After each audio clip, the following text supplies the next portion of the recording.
And tonight, a very disturbing trend is taking hold as President Trump is implementing his mass deportation policy.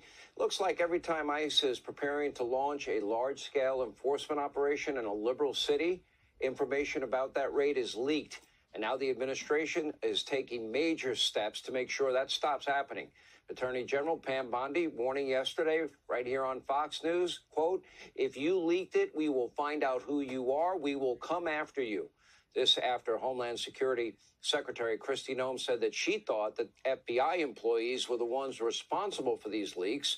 Also tonight, our own Bill Maloogian reporting that Secretary Noem is asking the Treasury Department to allow IRS agents to be sent to the southern border to help enforce immigration law. Here with more is Trump administration border czar Tom Homan. Tom, where are these leaks coming from? Well, look, we think it's coming from inside, and we know the first leak of Aurora is under current investigation. We think we identified that person under investigation right now. The California leak, Secretary Noem, she's correct. Some of the information we're receiving tends to lead toward the FBI. But I talked to the Deputy Attorney General all this weekend. They've opened up a criminal investigation. And they have promised that not only this person lose their job and lose their pension, they're going to go to jail. They're going to criminally prosecute. So we're all over it. We got the DHS IG investigating the first one. Have a pretty good idea what happened. Can't share a lot because it's under investigation. But the IG's opened up a criminal investigation on the second one. We're sending a strong message. It's just not, giving the bad guys a heads up so they can escape apprehension. Right? We're arresting, giving the Venezuela gang a heads up so we can't arrest them. You're putting officers' lives at risk. It's only a matter of time if we walk into a place where there's going to be a bad guy doesn't care. He's going to be sitting and wait for the officers to show up and ambush him. This is not a game. So DHS and DOJ are connected at the hip to hold these people responsible in a criminal fashion. So early indications are this is coming from our own FBI. How certain are you of that? Information leading to that. Again, I'll let the Department of Justice do their own investigation. But again, I talked to the Deputy Attorney General this week, and they've opened up a criminal investigation. He thinks the information is coming from there also, so we'll let that investigation play out. But some of the leads point that way. Wow, that's really scary.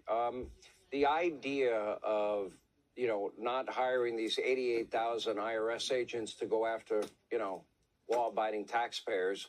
And bringing them to the border, how helpful would that be in your mission? No, we'll put them to work. For the law enforcement officers, we can certainly put them to work in helping secure some of these at-large operations. They don't have the immigration authority, but they can certainly cover a back door. They can certainly transport. They can certainly help process. The non-criminal IRS agent, they can help us process and do some intelligence and wrap around infrastructure planning. We'll take them. We can use all the help we can get because this is a big operation. So I hope we get some of them. I think President Trump's made it very clear. This is all a government approach because this is a national security vulnerability, our open border, and having all these over 2 million known gotaways. You and I have talked about this a lot, Sean, helping us find these people who paid more to get away. Over 2 million. We know who they are, where they came from, why they're here. But we need to find those folks. So we'll take every man and woman available to come. I keep going back to a question, and you have every right to be irritated with me for keep asking it, and this is the scary part of tipping off the enemy, because you're right, they'll lie in wait, and the element of surprise will be removed from those brave agents that are willing to find the people in this country that don't belong here, but among them are known murderers and rapists and terrorists and cartel members and gang members. This is not an easy lift to begin with. And you've expressed confidence that you'll find them all. And the question is, how quickly do you think we can find them all? Well, sanctuary cities, they're putting up every roadblock possible. Rather than arresting the bad guy in a county jail, it takes one agent to arrest a bad guy when they gets arrested and put in a county jail. We got to send the whole team to the neighborhood. So it's very difficult in sanctuary cities, but we're going to keep coming. What are we doing about sanctuary cities? I'm going to double the manpower in those sanctuary cities. Sanctuary cities, if we can't get them in their homes, we'll get them in a place of employment. We're going to have large-scale work site enforcement operation. So we're going to send more resources. We're not going to stop. We're going to keep coming. We're going to keep coming with more. We're going to increase the targeting in those cities. We're going to give full steam ahead on sanctuary cities. Sanctuary cities are becoming the priority. Why?